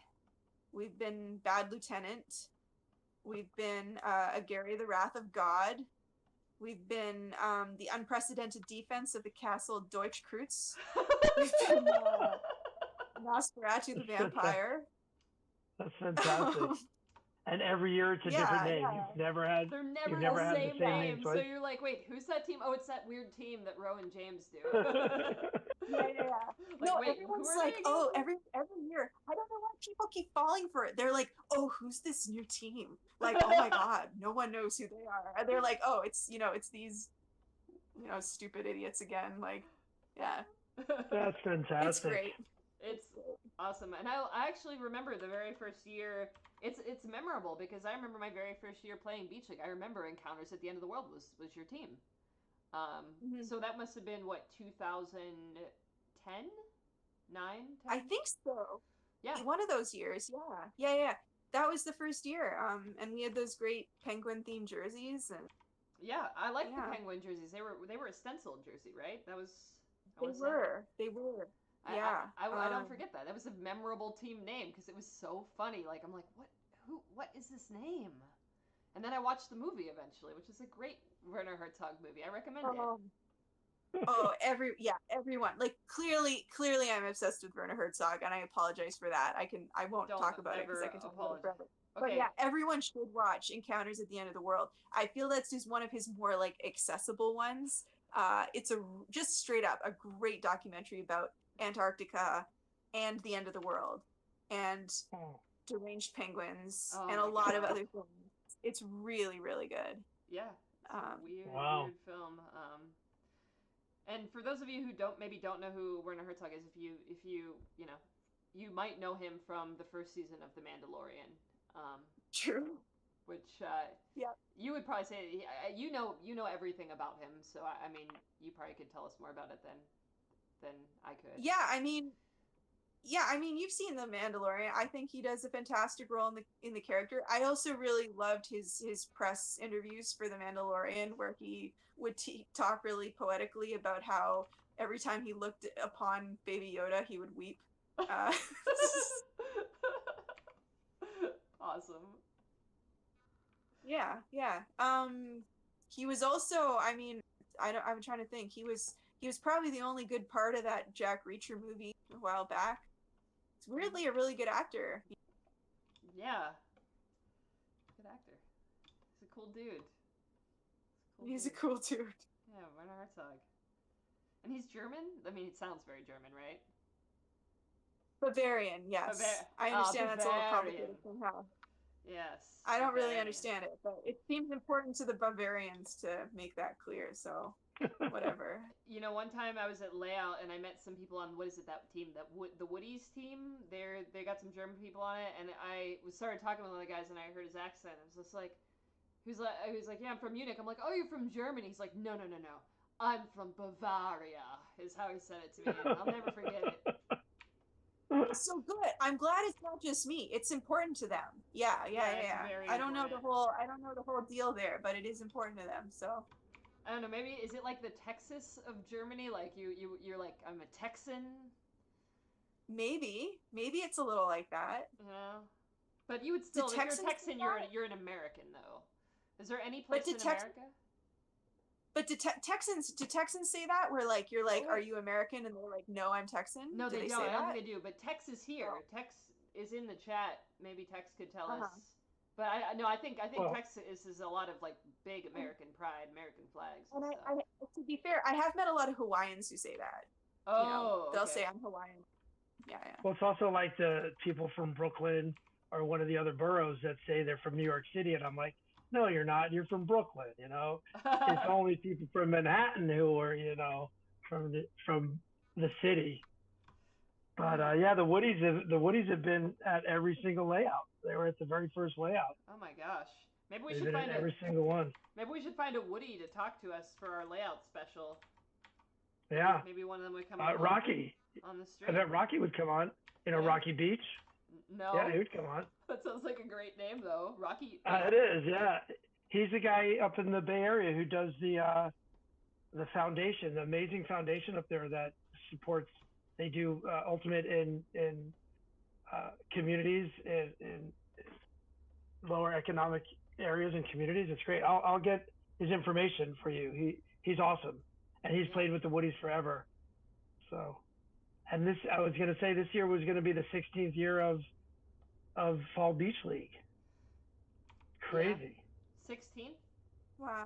Wow. Yeah, I think so, because that 2005 when we went, that was the first time I'd ever played Beach Ultimate, when I went to Israel in 2005 with the matzo balls, and the tournament was called Bula Flow, and it was the first time I'd ever played Beach Ultimate, and we came back from that in October, and Goat started the Beach League, and this is so much fun. Oh my We had God. played back in the day. We had the best team that we ever had in LA that went to semifinals of nationals 3 years in a row was an LA San Diego combination, and we would practice every weekend. They'd come up from San Diego, would go down from LA, meet in Long Beach or something, and a couple times we're like, oh, let's play at the beach. And there was no Beach Ultimate, so we would play 7-on-7 on a regular sized field at the beach, and it was the least fun I've ever had in my life playing Ultimate. I'm like, this is horrible, this is terrible. But then when they invented Beach Ultimate, it's like, oh, it's the most fun thing in the world.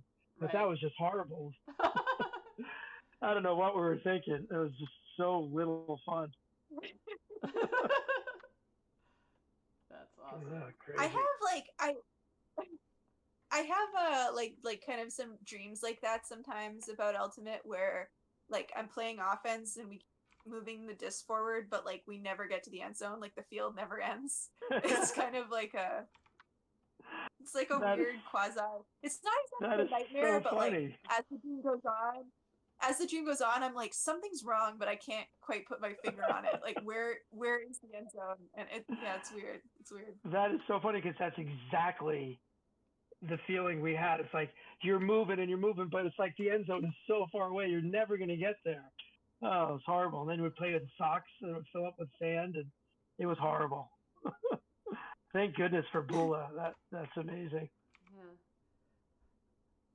Oh, Kevin is asking us about Beach Ultimate in Missouri, which I have not personally experienced. No, Kevin, would you like to tell us about it? Please tell us about it. And then looks like Tex has some information for us about Germany and Bavaria there. I mean, I feel like we're learning so much about geography tonight, which is great. Oh, that's great. So Rebecca is Tex? Yeah, Rebecca is Tex. Nice. She, let's see. How do I know her? I know her from Hot Lava, which you probably know people on Hot Lava, Jeff. I don't know if you two have ever crossed paths. But Tex just won as the... Oh! Kevin is a 2018 Beach Ultimate champion? Ooh. Whoa. Ooh, for what team? Whoa, we have a Beach Ultimate champion in our mix. Our midst. I'm also a Beach Ultimate champion. Yes, you are. One time.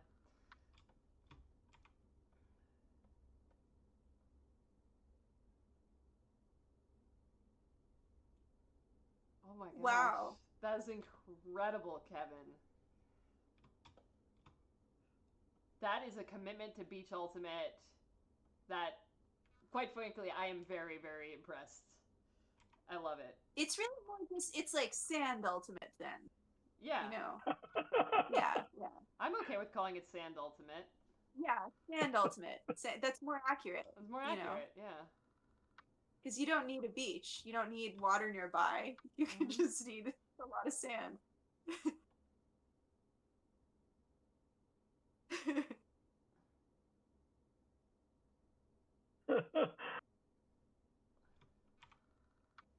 Kevin, you are a champion in our hearts. You're a champion in our hearts. You're a champion because you played Sand Ultimate and you didn't let the lack of beach get you down. Oh, I would love that. Yeah, man. I think we need. I was always thinking about, like, if I ever moved to like a landlocked area, a place that doesn't have beach, like, could we just create a sand pit and play Beach Ultimate? Like, I think about that all the time. The fields aren't that big. Like, it wouldn't even need to be a very large sand pit. No. Yeah.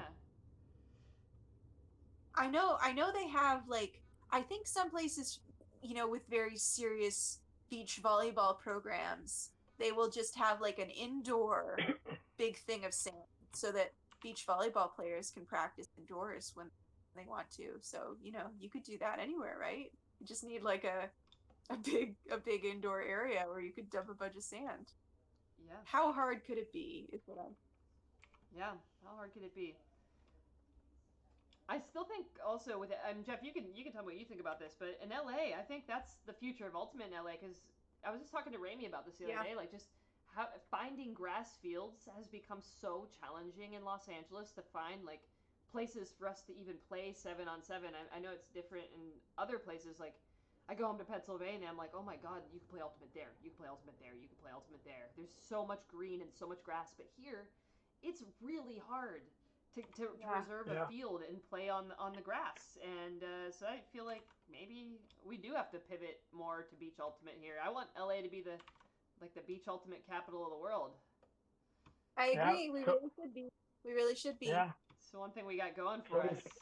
Big beaches. Yeah. Yeah, I mean, Winter League has been so hard the last couple of years. I mean, we found great fields, and it's been great. I don't love playing on turf, which is what it's mostly been. But yeah, we got lots of beaches. I think it's a great idea. I know Grant is talking about bringing a lot more beach ultimate to LA. Oh my gosh, I love it. We have these just LeiOut, enormous beaches. They're cheap to rent the space. Yeah. Tech says they also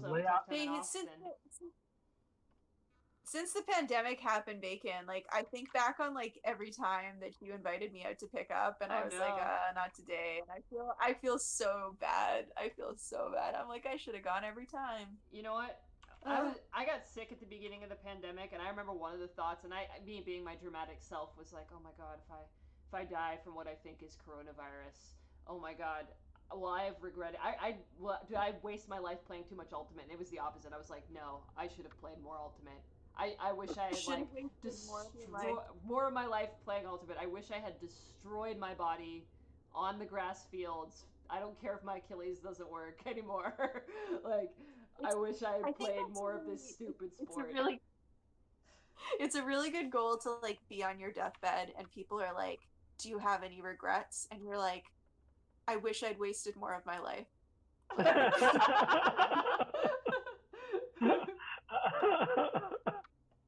That's hashtag goals right there. Yeah. Yeah. That's great. Well, yeah. I destroyed my body. Yeah. What's your favorite injury, Jeff? My favorite? Or least favorite, maybe. I don't know. What is the injury you brag to people about? Like, do you have one of those? I was really lucky in all the years of playing that I didn't really have any bad injuries. I mean, all my buddies had knee reconstruction and stuff, and the only, the thing that's been the last number of years is my hip, and I just, I got to get a new one, and hopefully I'm gonna get a new one soon, because that's what hurts every single day, and no matter what I do, it's my hip, and all of my friends that I played Ultimate with have at least one or two new hips. Oh man. So yeah, that's the thing. Well, but I was lucky. I didn't have a whole lot of injuries. I had my amazing broken collarbone. That was crazy. But yeah, other than that, I've been pretty lucky. I only missed one regionals. Oh wow. In all those years. Yeah. You just reminded me I have to draw knee braces. Sorry to interrupt real quick. I just tell the chat. So you just reminded me I have to draw knee braces on Joffrey. I forgot. That's part of his look. He needs them. Anyway, sorry. Continue. I've luckily haven't needed knee braces, but put them on. No, I just I missed a regional because a guy at Pitzer actually in college who wasn't really much of a player. He had big old feet, and I made a cut like at him and away, and he just stomped on my foot and broke a bone in my foot. Oh. And I missed regionals that year. And then I didn't miss any regionals. That was like in the mid '80s. I haven't missed any regionals. I haven't missed any regionals since then. I've been lucky, but yeah. Oh wow. I don't think I have any favorite injuries. No favorite injuries. No. Cool. put those. Oh yeah, they're good braces. Yeah, I remember in that when you had me in that first trip years ago, I had some knee braces on and with Rami. Who else was in that? It was Ray and I. Rami, and who else was in that? Maddie Sang, coach of Fury. That's I right. put him on there. Yeah, of course. I just put, I think, like a random, like, just silly player that I thought would just be like, I don't know if it was like a Pikachu costume or something. I was just like, oh, this feels very ultimate. Yeah. Someone's got to be here in a costume. Saving the world.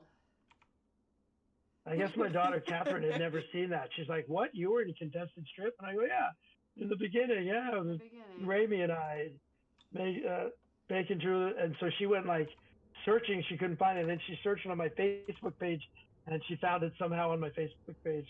Yeah, there we go. There it was. Yeah, I'll put it in the chat again. That's one of my favorite comics we've done. The skill set, yeah.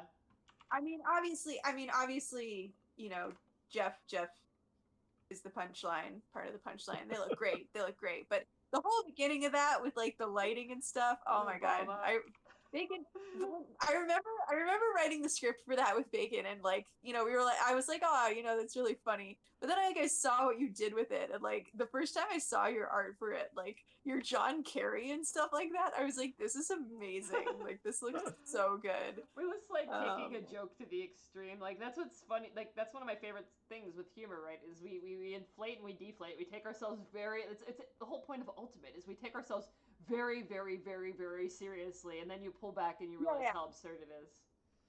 But it's We're also chasing around plastic. It's why I love working with you so much. Aww. Well, a lot of reasons I like you, but like one of the reasons I love working with you is because I can say like Independence Day, like it's like Independence Day, and like everyone, a lot of people are like don't really know what that means, but like the lighting and the shots and stuff, like you just kind of like instantly get it. Yeah, I don't know. Like, you know what's funny about Independence Day instantly. Everything. Yeah, everything. Oh my gosh. Oh my gosh. Yeah. It's a great Independence Day, man. Great. It's so good. We can't do disaster movies like that anymore. We just can't. The world is too sad. That was in a time when you could do a disaster movie, and you know, remember everything like that was a disaster movie. There was like Twister, there was Volcano, and all that stuff. And then in a post 9/11 world, you can't, like, it's not the same. We don't look at that the same. And I'm sorry, I could get into like hours worth of film criticism here about this kind of stuff, but you know, events in the world changed our perception of that type of movie. It's one of my favorite genres. I mean, you know, Contagion is one of my favorite movies. I think that's a great, you know, 21st century disaster movie. But it's not fun. You know, it's not fun like you know, your Roland Emmerichs and so on. Roland Emmerichs. Okay, so you know what? I'm gonna actually, I have a favorite video essay of one of my favorite film critics who talks about, I've sent this to you, Ro, but I'm gonna put it in the chat for everyone else. If everyone wants to like do a deep dive on disaster movies, if I can find it, it's very important to me. If anyone watches it, I'll be really happy. But while we're on the topic of disaster movie film criticism, though, yes. I have a hot take I want to drop in the live stream. Please do it. Because you know I love disaster movies. Like I'm so desperate for them that I will watch really bad ones again and again just because I like them a lot. But I was watching Close Encounters of the Third Kind, one of my favorite movies, the other day. And I would make a case for that as kind of like a happy disaster movie. Like it has a lot of like the story beats and the elements that I like from disaster movies. It's also one of my visual like favorites. It's also one of my writing favorites. Like just the stuff that they do, like the stuff that like goes unsaid between the characters that like they don't have to say out loud because like the visual storytelling is that strong. Great movie, but I think it might also sort of belong in the disaster movie genre. Like it feels like one, even though the disaster never actually happens. It's like, you know, it's like a happy contact with friendly aliens instead of being a disaster. But like all the beats and all like sort of the visual style is there. Which movie is this? I don't think I've seen it. Close Encounters of the Third Kind. You have to see it. You have to see it. All right. Whoa, it's a classic. Jeff, you've seen it? Yeah, it's a classic. Yeah, there you go. Cool. Yeah. So, Ro, Anyway. Go ahead. Oh, sorry. No, Go. you. Go, No, sorry, you babe. go No, ahead. please. No, you. Okay. I think I have a special request for our special guest. I was wondering because not only is Jeffrey Landesman kind of an ultimate legend and a master ultimate peacekeeper, he's also a master teacher and a master story reader. So I was thinking it would be nice if we ended the stream and kind of wound down the day. Would you read us a bedtime story, Jeff, to end the live stream? I would love to read a bedtime story. I love reading stories to children of all ages. Yeah, that includes... Bacon, did you have something you want to say, though? I do have something I want to say, because one thing I want to say about Jeff here is... So, Jeff has read me stories before, which I really like. He's great at it. And so, anyone out there, while we're getting this set up, you might want to tuck yourselves into bed. You might want to, get comfy. And Jeff's gonna read us out with a nice story. But first, I want to share this delightful photo of Jeff. Jeff, you want to tell us about this? I'm showing one of the photos of your class at school, and you dressed up. I know you can't see it right now because it hasn't popped up on the live stream yet, but maybe you want to talk about it a little bit. Sure. Over 20 years ago, when Dr. Seuss passed away, and Read Across America Week became a thing, my school decided it would be fun if the Cat in the Hat came to school and read to the students. And so the language art committee got together and said, oh, we've got a great idea. We want the Cat in the Hat to come to school and read to the students. And we volunteered you, Jeff, to be the Cat in the Hat. So for over 20 years, I've been doing it. It started out with, I just read a book to the whole school in the morning on March 2nd, Dr. Seuss's birthday. And it's evolved into songs and books, and I do every student, like a group of all the students. I teach in a K through 6 class. I have a special ed class, but I read on Dr. Seuss's birthday to all 600 or 700 students in our school throughout the day, and it's the highlight of my year. I love doing it so much, so it's super fun. Yeah, and you can see some of those pictures. I read lots of different books, and it's super fun. So I would love to read to y'all. All right, well, we'll get it set up here. Hopefully the tech will work. That's on me, so I'll do my best. Jeff's gonna share his screen. He's gonna read us one of his favorite books. So do you want to go ahead and screen share for us there? Sure. See if we can get it going. Okay, so I'm gonna click watch stream. Everyone gets snuggled in. Snuggle with your blanket. All right, so you let us know when you're sharing the book that you're gonna read. Okay. Are you seeing it? Not yet. Almost. I'm seeing our screen. You're sharing the thing that we're looking at. So you gotta share the PDF and we'll get it going. Okay. No worries. This is giving them all time to How about here that? we go. All right, we got it. I got it. Let me make it big.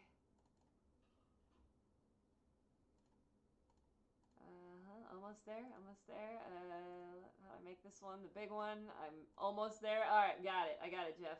Take your time. I think all we're right. set. Okay, can everyone see? Maybe everyone can mention in the chat if they can see it, and then Jeff's gonna read us a story. He's a professional at this, y'all. He gets paid to do this. Yeah, very little. Aw. I see it in a little box on the. Oh, there it is. That's catching better. up. All right. So yeah. Okay. Whenever you're ready. Perfect.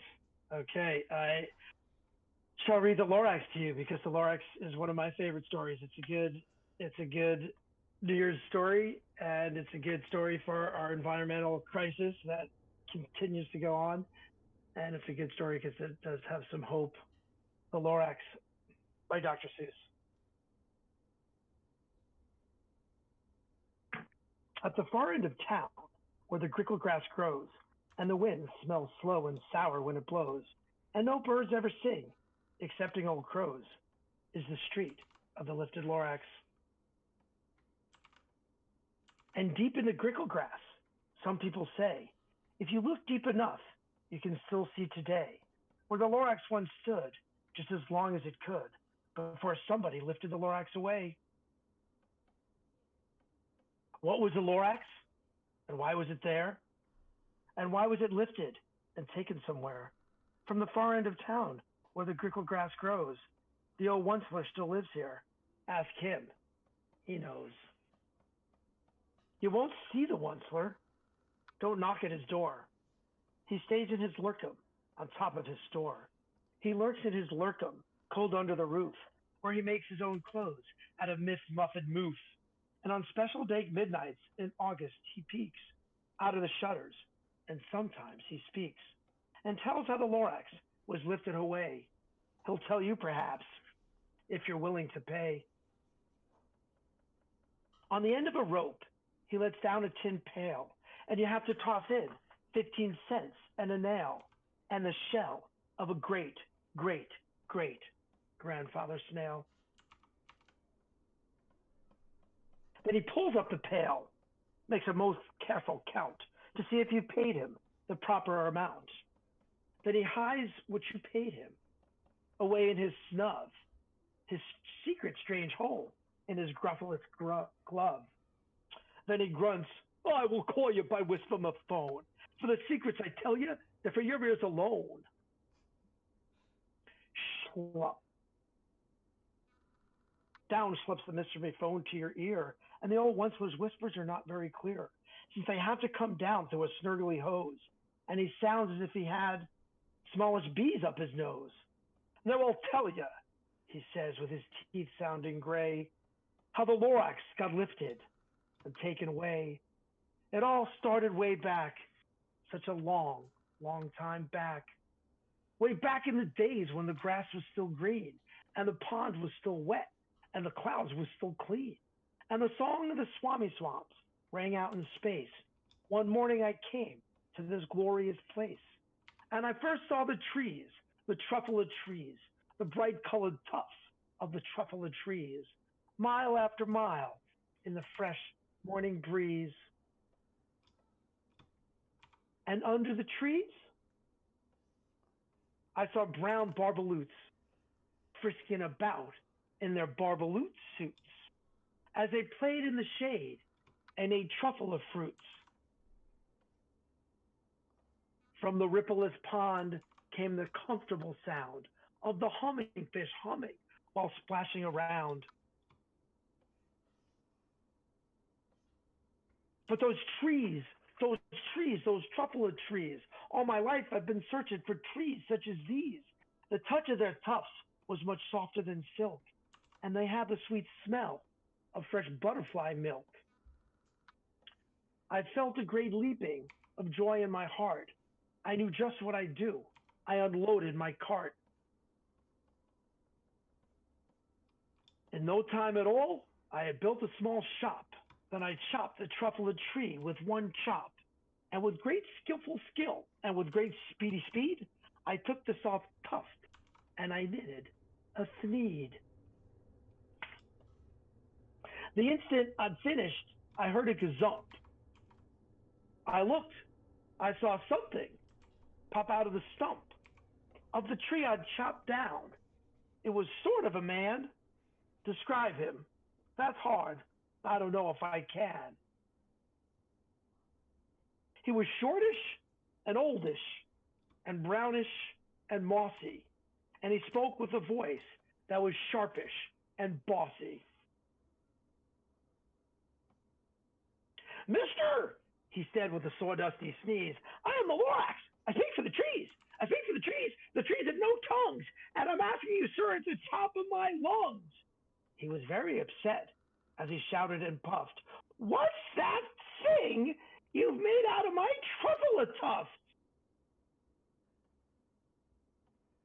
Look, Lorax, I said, there's no cause for alarm. I chopped just one tree. I'm doing no harm. I'm being quite useful. This thing is a thneed. A thneed's to find something that all people need. It's a shirt, it's a sock, it's a glove, it's a hat, but it has other uses. Yes, far beyond that. You could use it for carpets, for pillows, for sheets, or curtains, or covers for bicycle seats. The Lorax said, "Sir, you're crazy with greed. There's no one on earth who'd buy that fool's need." But the very next minute, I proved he was wrong. For just at that minute, a chap came along, and he thought that the need I had needed was great. He happily bought it for $3.98. I laughed at the Lorax. "You poor stupid guy. You never can tell what some people will buy." "I repeat," cried the Lorax, "I speak for the trees." "I'm busy," I told him. "Shut up, if you please." I rushed across the room and in no time at all built a radio phone. I put in a quick call. I called all my brothers and uncles and aunts, and I said, "Listen here, here's a wonderful chance for the whole Onceler family to get mighty rich. Get over here fast, take the road to North Niche, turn left at Weehawken, sharp right at South Stitch."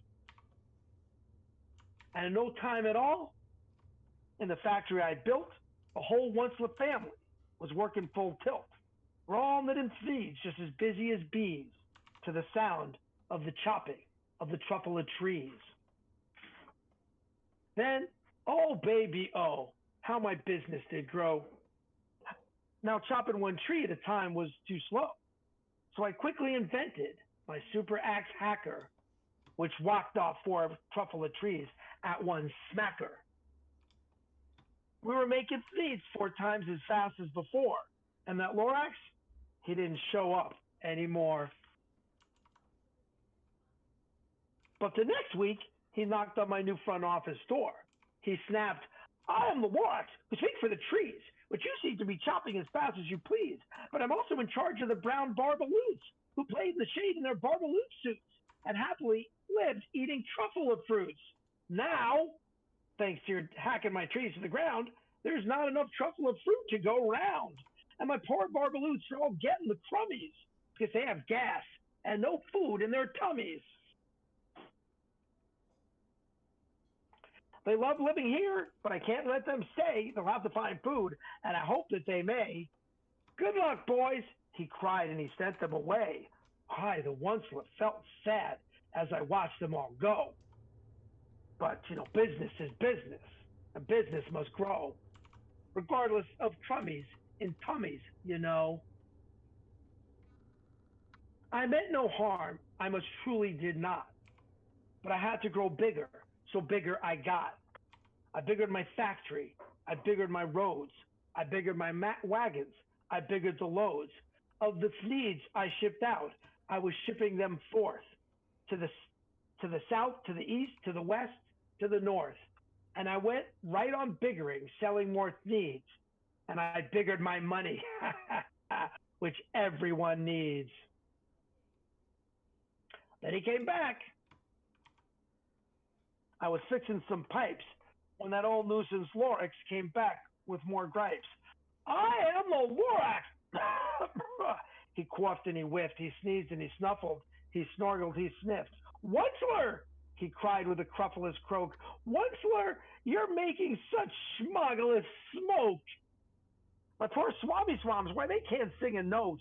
No one can sing who has smog in his throat. And so, said the Lorax, please pardon my cough. "They cannot live here, so I'm sending them off. Where will they go? I don't hopefully know. They may have to fly for a month or a year to escape from the smog. You smogged up around here." "What's more," snapped the Lorax, his dander was up, "let me say a few words about Gluppity Glup.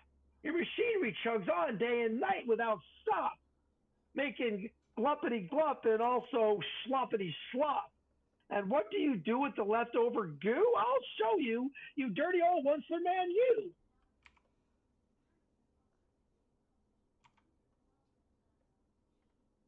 You're glumping the pond where the humming fish hummed. No more can they hum, for their gills are all gummed. So I'm sending them off. Oh, their future is dreary. They walk on their fins and get woefully weary in search of some water that isn't so smeary. And then I got mad. I got terribly mad. I yelled to the Lorax, now listen here, Dad. All you do is yap, yap, and say bad, bad, bad, bad. Well, I have my rights, sir, and I'm telling you, I intend to go on doing just what I do. And for your information, you Lorax, I'm figuring on biggering, and biggering, and biggering, and biggering, turning more truffula trees into needs, which everyone needs. And at that very moment, we heard a loud whack. From outside in the fields came a sickening smack of an axe on a tree. Then we heard the tree fall, the very last truffula tree of them all. No more trees, no more thieves, no more work to be done. So in no time, my uncles and aunts, every one, all waved me goodbye. They jumped into my cars and drove away under the smoke-smothered stars. Now all that was left neath the bad-smelling sky was my big empty factory, the Lorax, and I. The Lorax said nothing, just gave me a glance, just gave me a very sad backward glance as he lifted himself by the seat of his pants. And I'll never forget that grim look on his face when he heisted himself and took leave of this place through a hole in the smog without leaving a trace. And all that Lorax left here in this mess was a small pile of rocks with one word, unless. Whatever that meant, well, I just couldn't guess. That was long, long ago, but each day since that day, I've sat here and worried away. Through the years when my buildings have fallen apart, I've worried about it with all of my heart. But now, says the Onceler, now that you're here, the word of the Lorax seems perfectly clear, unless someone like you cares a whole awful lot. Nothing is going to get better. It's not. So, catch, calls the Onceler. He lets something fall. It's a truffula seed. It's the last one of all. And truffula trees are what everyone needs. Plant a new truffula. Treat it with care. Give it clean water. Feed it fresh air. Grow a forest. Protect it from axes that hack. Then the Lorax and all of his friends may come back.